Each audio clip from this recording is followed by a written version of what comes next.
나 김영서, 79살. 평생 기업을 지켜온 회장이라는 이름을 달고 살아왔다. 사람들이 나를 부를 땐 항상 회장님이었다. 아니, 이름으로 나를 부르는 건 아내가 떠난 이후로 사라졌다고 봐야겠지. 아침 식탁에 앉아 신문을 읽던 날이었다.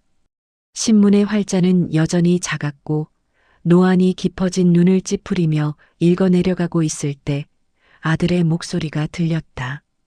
도훈, 내 하나뿐인 아들. 그가 조심스러운 목소리로 말을 꺼냈다. 아버지, 말씀드렸던 분 결혼 생각이 있습니다. 그 순간 신문을 덮은 것도 한숨을 쉬지 않은 것도 다 의식적인 행동이었다. 나는 차분해 보이려 애를 썼다. 회장답게, 아버지답게. 하지만 마음속에서는 묵직한 불편함이 일렁였다. 교수? 28? 가난한 집안? 그리고 내가 모르는 가문. 내가 모르는 가문. 이 한 가지가 모든 불편함을 설명해 주었다. 나는 평생을 사람을 평가했고 그 기준으로 회사를 세웠다. 그런데 아들의 인생에 관한 가장 큰 선택이 내 기준 밖에서 이루어진다는 사실이 못 견디게 거슬렸다. 아버지가 직접 만나보시면 압니다. 편견 거두시고요.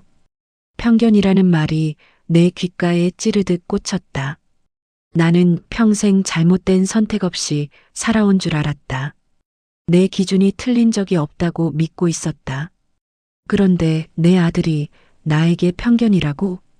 대답 대신 나는 천천히 고개를 끄덕였다. 그래, 만나보마. 그날 저녁 옷장을 열고 망설였다. 단정한 정장, 언제든 사람들에게 보여줄 수 있는 나의 갑옷 같은 옷들이 걸려 있었다. 하지만 나는 그중 아무것도 선택하지 않았다. 낡아 빠진 코트, 구두장에 방치되다시피 한 해진 구두, 약국에서 사온 싼 안경, 내가 평생 피하고 싶었던 모습, 힘없는 노인이라는 껍데기를 스스로 뒤집어 썼다. 다음 날 운전기사를 부르지 않았다. 프랜차이즈 커피처럼 당연했던 기사를 없이 나는 버스 정류장으로 향했다. 버스에 오르는 동안 균형을 잡느라 흔들렸고 손잡이를 잡을 때 손가락에 힘이 들어갔다. 이 작은 불편들이 내 인생엔 없던 것들이었다. 대학교 앞에 내렸을 때 차가운 겨울 바람이 코끝을 갈랐고 학생들의 시선이 내 옷을 스쳤다. 노숙자 아니야? 여기 뭐하러 왔대? 나는 일부러 몸을 좀 더 웅크렸다. 사람들이 나를 함부로 대하도록. 오늘의 목적은 그거니까. 겉을 벗겨놓고 사람의 속을 보는 것. 강의실 문이 열리고 한 여자가 나왔다. 담담한 눈, 정돈된 모습, 단정하게 묶은 머리. 이 아이가 내 아들이 선택한 사람, 박서윤이었다. 나는 그녀 앞을 막으며 말했다. 저 길 좀 묻자고.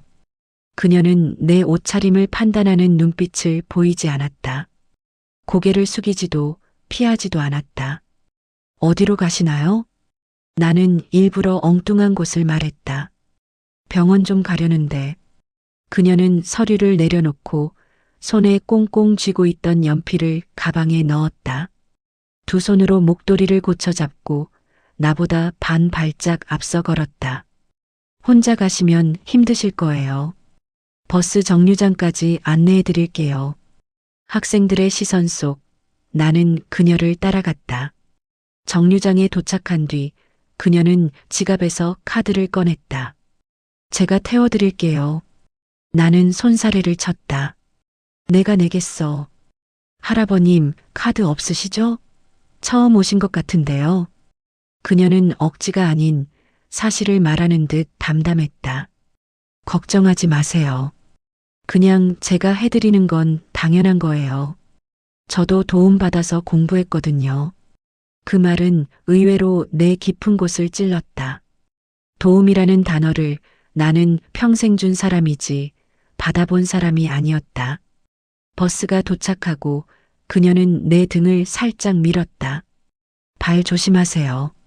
나는 버스에 오르며 무심히 그녀를 다시 봤다. 그녀는 생색을 내지 않은 채 고개를 숙였다.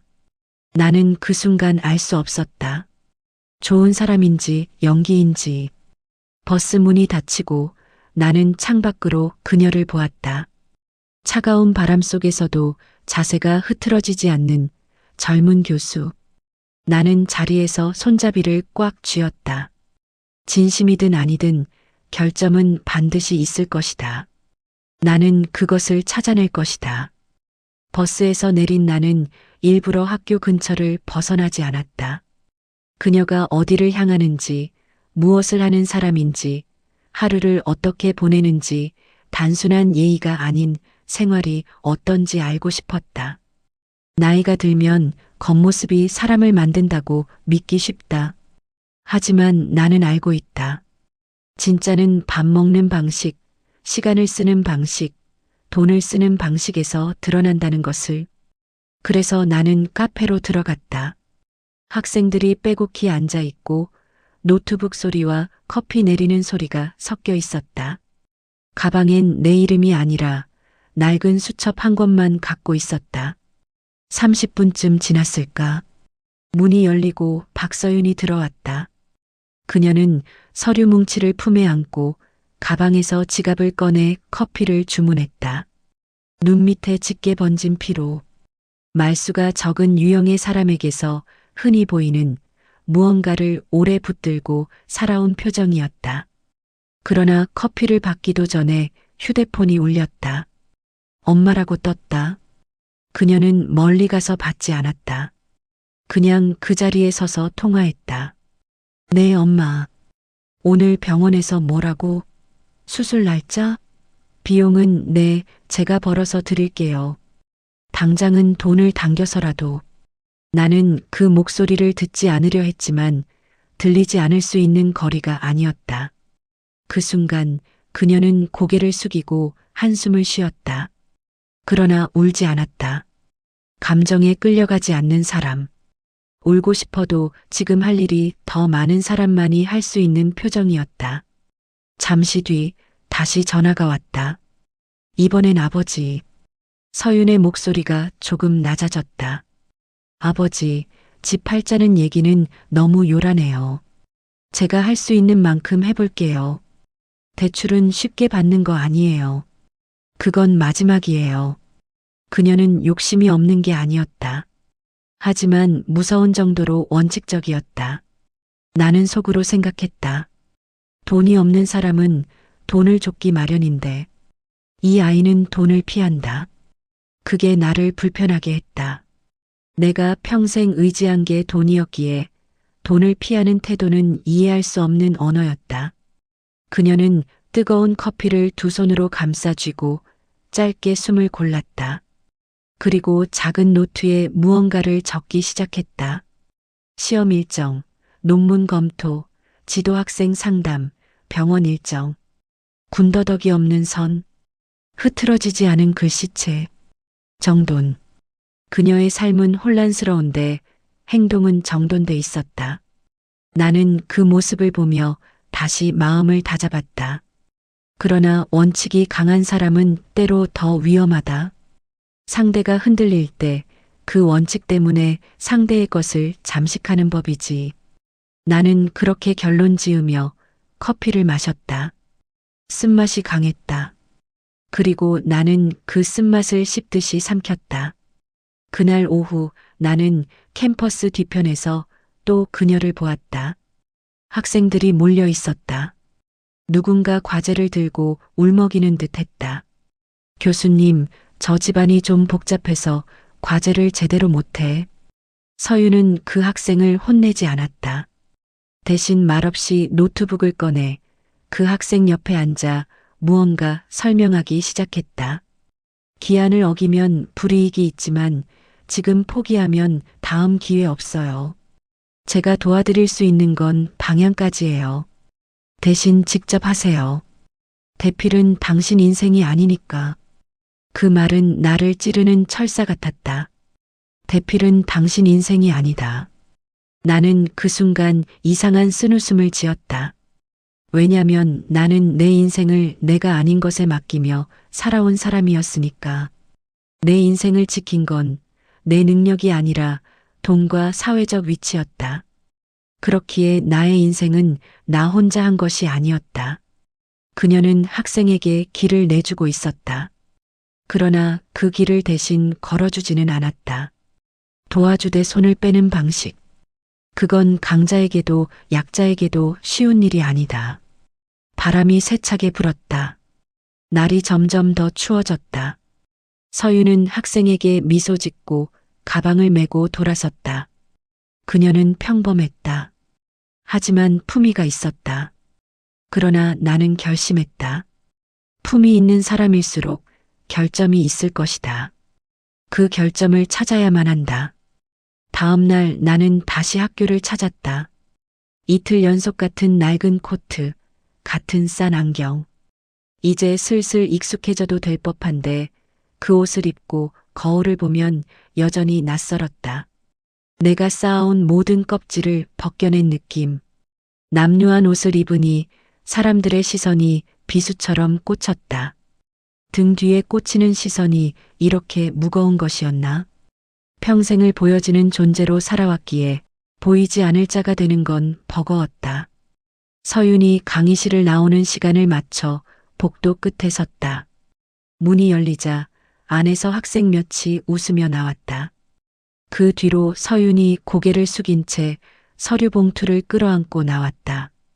어제 그 어르신? 또 오셨네요. 그녀는 놀람 대신 자연스러움을 택했다. 나는 아무렇지 않은 척 말했다. 도와준데 인사하려고. 그녀는 짧게 웃었다. 오늘은 어디까지 모시죠? 그녀의 말투엔 장난도 불편함도 없었다. 그게 오히려 거슬렸다. 경계하는 기색이 없다는 건 경험이 부족하거나 정말 진심이거나. 나는 생각했다. 진심이라는 말은 쉽게 속이는 가면일 수 있다. 도서관 좀 가보고 싶소. 그녀는 고개를 끄덕이고 내 걸음을 기다렸다. 속도를 맞춰 걷는 자세, 몸을 기울여 듣는 태도, 모두 배우지도 흉내내지도 않는 자연스러운 배려였다. 도서관 문서실 앞에서 나는 핑계를 댔다. 복사 좀 하려네. 그녀는 문을 열어주고 자신은 서류 편집실로 들어갔다. 문틈 사이로 그녀의 모습이 보였다. 책상 위에 수십 장의 논문, 첨삭된 글, 핵심 문장이 빨간 펜으로 정리되어 있었다. 잠시 후 한 교수 나이 지긋한 남자가 들어왔다. 입꼬리를 빗둘게 올리고 말했다. 그거 다 정리한 거 맞지? 학생들이 아주 고맙겠어. 내가 없었으면 탈락했을 텐데. 서유는 대답하지 않았다. 단지 고개만 숙였다. 교수가 더 말하려다가 나를 힐끔 보고 비웃듯 말했다. 요즘 교수들은 참 불쌍해. 알바처럼 일하니까. 그 말에 서윤의 눈이 살짝 흔들렸다. 그 흔들림은 자존심이 아니라 지켜야 할 사람들 때문에 억지로 삼키는 마음이었다. 교수가 나간 뒤 그녀는 무너진 듯 탁자에 팔을 걸쳤다. 숨을 길게 내쉬며 혼잣말처럼 말했다. 그래도 학생들이 포기하지 않으면 되지. 그 말을 듣는 순간 나는 그간의 오해가 흔들렸다. 논문을 대신 써주는 게 아니라 학생들의 장학금과 미래를 지켜주는 책임이었다. 하지만 나는 스스로 말했다. 책임이 사람을 구원하기도 하지만 결국 다른 사람을 기대하게 만들 수도 있다. 그 말에 스스로가 궁색해 보였지만 여전히 판단하려 했다. 그녀가 얼마나 버틸 수 있을지, 결국 어디에서 도움을 구할지, 아무리 청렴해도 가난은 사람을 흔든다. 나는 자리를 떠나며 문서실 PC 화면을 흘끗 보았다. 파일 제목명엔 이런 메모가 있었다. 장학금 위험군 학생 지도 대필 금지, 구성만 조력. 돈을 위해서가 아니라 학생을 위해서였음을 증명하는 말. 나는 갑자기 백지 같은 감정이 되었다. 좋다는 것도 싫다는 것도 아니고 그저 내가 틀렸을 수도 있다는 두려움이었다. 문을 닫으며 그녀가 나를 보며 말했다. 도와드릴 거 없죠? 저 학생들 때문에 조금 바빠서요. 그 말은 내 교만을 꿰뚫은 칼날 같았다. 당신을 신경 쓸 시간조차 없다는 의미가 아니라 당신을 평가할 이유가 없다는 말처럼 느껴졌다. 나는 처음으로 내가 누군가에게 판단되지 않는 사람이 된 기분을 느꼈다. 그리고 그 낯선 감정 속에서 한 가지 사실을 깨닫기 시작했다. 저 아이는 내 아들의 인생을 욕심내지 않고 자기 인생을 책임지고 있었다. 그러나 나는 끝까지 내려놓지 않았다. 책임감 있는 사람이 결국 가장 무거운 도움을 필요로 한다. 다음 날 나는 그녀를 시험한다는 핑계를 넘어 그녀가 어떻게 무너지는지도 보고 싶었다. 사람은 약해질수록 본성이 드러난다고 믿어왔으니까. 그래서 이번엔 학교가 아니라 병원으로 향했다. 정문에서 기다리자 곧 휠체어를 밀며 서윤이 나왔다. 그녀의 어머니가 타고 있었다. 마른 손등, 노랗게 뜬 얼굴, 가느다란 손목. 서윤은 담요를 덮어주며 말했다. 엄마, 추워요. 손 꽉 쥐세요. 그녀의 손길은 조용하지만 단단했다. 그때 멀리서 한 남자가 뛰어왔다. 정장 바지, 단정한 코트, 숨이 가빴다. 내 아들, 김도훈. 도훈은 숨을 고르며 서윤의 어머니에게 인사했다. 안녕하세요. 저는 도훈입니다. 서윤이 결혼하려는 사람입니다. 서윤의 어머니는 떨리는 손으로 도훈의 손을 잡았다. 우리 딸 부탁합니다. 돈 없어서 이 아이 인생 망가지지 않게. 그 목소리에 기도가 섞여 있었다. 부탁이 아니라 간절함이었다. 가난이 자존심을 꺾은 게 아니라 사랑이 딸을 지키려는 마음을 더 크게 만들었다. 도훈은 눈을 붉히며 고개를 숙였다. 걱정하지 마세요. 저희 둘 잘 살 겁니다. 나는 그 말을 듣는 순간 가슴 깊은 곳이 무너져 내렸다. 왜냐면 도훈의 목소리가 내가 아내를 사랑하던 그 시절에 나와 닮았기 때문이었다. 나는 사랑으로 결혼했고 사랑이 나를 세웠다. 하지만 성공을 거두고 돈을 다루기 시작하면서 나는 사랑을 믿지 않게 되었다. 나는 회장이라는 이름 뒤에 숨어 살았다. 사랑을 믿으면 약해진다고 생각했다. 그런데 지금 내 아들은 약해지는 걸 두려워하지 않고 사랑하고 있었다. 나는 병원 복도 끝에서 등을 돌렸다. 서윤이 나를 알아볼까 봐서가 아니라 숨이 막혀서 처음으로 인정하고 싶지 않은 진실이 밀려왔다. 나는 아들의 사랑을 막으려 한 게 아니라 내가 소유한 걸 잃을까 두려워했던 것이다. 사람을 지키려던 게 아니었다. 내 재산, 내 통제, 내 권력을 지키려 했던 것뿐. 나는 병원 기둥에 손을 짚고 오래도록 서 있었다. 이해받지 못한 외로운 노인처럼, 자존심을 잃은 실패자처럼 내 눈시울은 뜨거웠다. 그리고 나는 속삭였다. 내가 가난한 사람이었구나. 돈이 있어도 나는 더 가난했구나. 다음 날 나는 더 이상 숨어서 지켜보지 않았다. 낡은 옷을 입고 병실 문 앞에 섰다. 도훈과 서윤이 동시에 고개를 들었다. 나는 문가에 서서 오래 묵힌 말을 꺼냈다. 실은 내가 누군지 말하게. 공기가 멈췄다. 나는 천천히 말했다. 김영석이요. 병실 안의 공기가 바뀌었다. 서윤의 어머니는 간신히 몸을 일으키려 했으나 나는 손을 내저었다. 그럴 것 없소. 오히려 사과해야 하는 건 나요. 나는 눈을 들고 서윤을 바라보았다. 당신을 의심하고 시험하고 돈 없는 삶을 바라보며 위험하다고 생각했소. 그건 내가 가진 게 많아서가 아니라 내가 잃을 게 두려웠기 때문이요. 서윤은 잠시 말이 없었다. 그리고 조용히 고개를 숙이며 답했다. 사람은 가진 만큼 지키고 싶어지는 거니까요. 저도 제 삶을 지키고 싶었습니다. 도훈이 내 옆에 다가와 서 있었다. 어쩌면 아들은 내가 사과하기를 기다려왔을지도 모른다. 나는 그의 손등 위에 내주름진 손을 올렸다. 이 결혼 반대하지 않겠다. 다만 조건이 있소. 둘이 동시에 나를 향했다. 당신들은 내 돈을 원해서가 아니라 당신들 인생을 위해 살아야 하오. 서윤이 눈을 감았다. 그녀의 눈빛은 수많은 밤을 견딘 사람의 정직한 눈빛이었다. 감사합니다. 우린 그렇게 살겠습니다. 나는 고개를 끄덕였다. 도움이 필요하면 부탁하기 전에 내가 나서지 않겠소. 조언을 원하면 그때 말해주시오. 나는 이제서야 믿는 법을 배워볼까 하오. 도훈의 눈이 젖었다. 내가 성공한 아버지가 아니라 늦게 배운 사랑을 가진 아버지였기 때문일 것이다. 봄날 작은 공원 예식장에서 소박한 결혼식이 열렸다. 학생들 몇 명, 동료 교수들, 회사 임원도 아닌 몇몇 직원들만 초대됐다. 화려함 대신 진심이 어울리는 자리였다. 신부는 깔끔한 드레스를 입었고 신랑은 수줍은 미소를 지었다. 나는 조용히 앉아서 그저 바라봤다. 사회자가 물었다. 두 사람 무엇을 약속합니까? 도훈 사랑을 믿겠습니다. 서윤 돈보다 품위를 잊지 않겠습니다.